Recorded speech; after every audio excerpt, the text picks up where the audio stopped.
எல்லா ஃபங்க்ஷனுக்கும் அந்த ஜீவா பேண்ட் பாருங்க. கீழே வந்து நம்பர் இருக்கும் இந்த வீடியோல, மறக்காம பாருங்க. சப்போர்ட் பண்ணுங்க. வேற லெவல் பேண்டு அந்த ஜீவா பேண்டு. தயால் அண்ணனுக்கு ஏன்னா ரொம்ப நாளா தெரியும். நாங்கள் கானா பாடுறது எல்லாருக்கும் தெரியும் தயால் அண்ணன் யாருன்னு. பயங்கரமா பாடுவார். அவரும் ஒரு பாடகர்.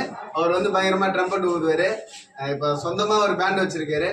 நீங்க சப்போர்ட் பண்ணோம், மக்கள் எல்லாருமே சப்போர்ட் பண்ணோம். நாங்க இன்னைக்கு தான் பாடினோம். என்ன இருந்துச்சு இல்ல இந்த வீடியோக்கு நாங்க சொல்லணும்லாம் சொல்ல, உண்மையாவே எங்களுக்கு பாடுறதுக்கு அவ்வளவு இன்ட்ரெஸ்டா இருந்துச்சு. சந்தோஷமா வேற லெவல்ல வாசிச்சாங்க அவங்க டீம் எல்லாருக்குமே, ஜீவா பேண்ட் டீம் எல்லாருக்கும் எங்களுடைய கானா பாடல்கள் சார்பாக வாழ்த்துக்கள். நன்றி.